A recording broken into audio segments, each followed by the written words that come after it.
एक्सप्रेसच्या एक्सप्रेस अड्डा या मुलाखतीत देवेंद्र फडणवीस यांनी एनसीपी शरद पवार गटाचे मुख्य नेते शरद पवार यांच्या कार्यपद्धतीचं कौतुक केलं आहे.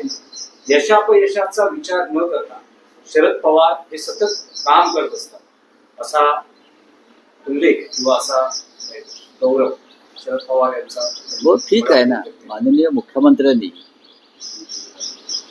या राज्याचे आणि देशाचे ज्येष्ठ नेते सन्माननीय शरद पवार यांच्यातल्या अथक परिश्रम आणि सातत्य याचं कौतुक केलंय आणि त्याच्याबद्दल कोणाला आश्चर्य वाटण्याचं कारण नाही.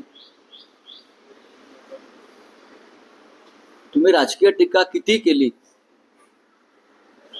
तरी हे जे एका नेत्यामध्ये गुण आहेत ते तुम्हाला महाराष्ट्राला देशाला मान्य करावेच लागतील. आम्ही स्वतः त्यांच्याकडनं ही प्रेरणा घेतो.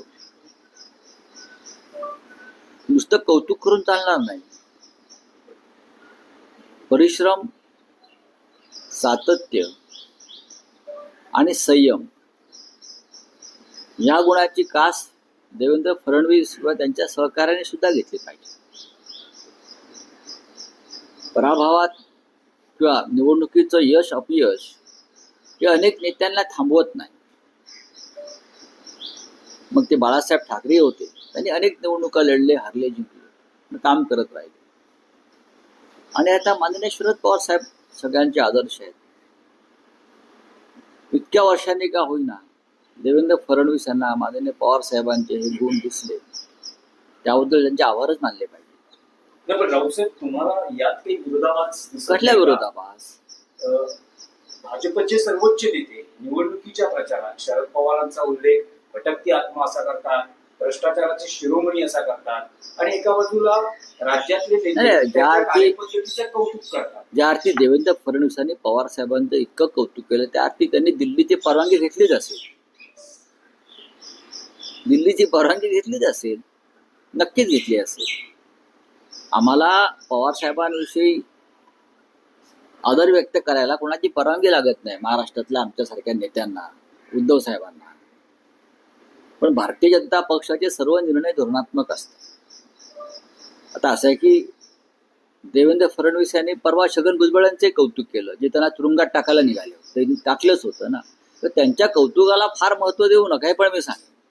ते अशोक चव्हाणांचे कौतुक करतात, ते अजित पवारांचे कौतुक करतात, ते प्रफुल्ल पटेल यांचे कौतुक करतात, उद्या ते नवाब मलिक यांचे कौतुक करते. एक सांगतो मी तुम्हाला, या भारतीय जनता पक्षाचा काही भरोसा नाही या नेत्यांचा. ते कधी कोणावरती हल्ला करतील आणि मग कौतुक करतील हे त्यांनाच माहिती. ज्यांना हे देवेंद्र फडणवीसांनी तुरुंगात टाकलं किंवा तुरुंगात टाकायला निघाले होते त्या सगळ्यांचं कौतुक आता फडणवीस करतायत. त्यापेक्षा पवार साहेब वेगळे. राऊतसाहेब, तुम्हाला असं वाटतं का की भारतीय जनता पक्षाचं कौतुक हे त्या वेळेसच्या राजकीय परिस्थितीवर अवलंबून असतं? कारण तुम्ही असं म्हणताय की पवारांच्या स्थितीमागे फडणवीसांनी दिल्लीतून परवानगी घेतली असावी. अलीकडच्या काळात असं दिसतं आहे, स्वतः शरद पवार यांनी मुलाखतीत म्हटलं की सुप्रिया सुळेंनी संसदेत कुठे बसायचं आहे याचा निर्णय त्यांनी घ्यायचा, सत्ताधारी बाकावर बसावं की अपोजिशन मध्ये. आणि त्यांचं हेही म्हणणं होतं की त्यांच्या पक्षात दोन मतप्रवाह आहेत.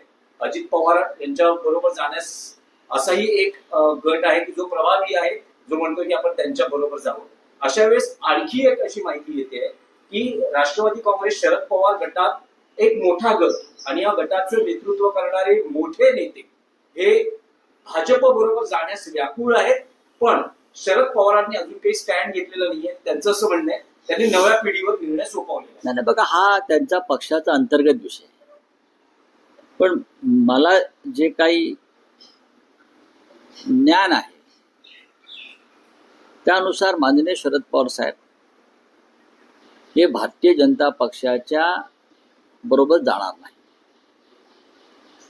माननीय पवार साहेबांनी राजकारणामध्ये खूप मोठी, ज्याला एक लॉंग असं हे म्हणतो आपण पारी, ती खेळलेली आणि ती खेळतायत.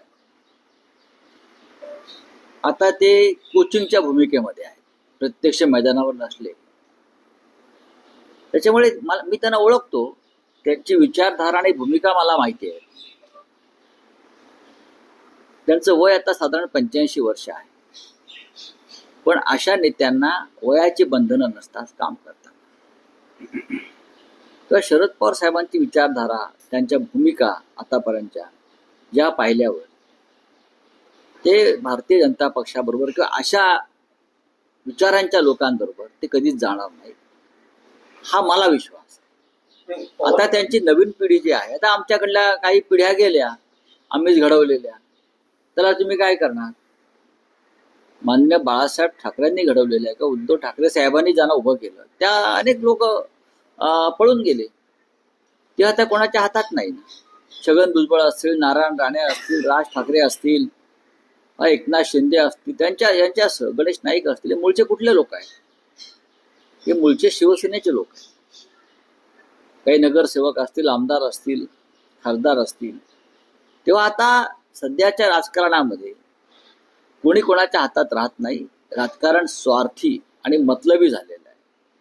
लोकांना तात्कालिक फायदे हवे आहेत, त्यासाठी लोक जातात. लोकांना आपल्या प्रॉपर्टीज वाचवायच्या, संपत्ती वाचवायची आहे. आणि सरकारकडून प्रचंड दबाव भाजपकडून जो असतो, केंद्रीय तपास यंत्रणांचा, त्याच्यामुळे भयभीत होऊन लोक जातात. शरद पवारांना सोडून गेलेले लोक किंवा फार चांगल्या आनंदी मनाने गेले असतील असं मला वाटत नाही. अजित पवारांचा ज्या प्रकारे अपमान सुरू आहे भाजपमध्ये, म्हणजे अजित पवारांना न विचारता त्यांच्याच पक्षातल्या माणसाला मंत्री केलं भुजबळला.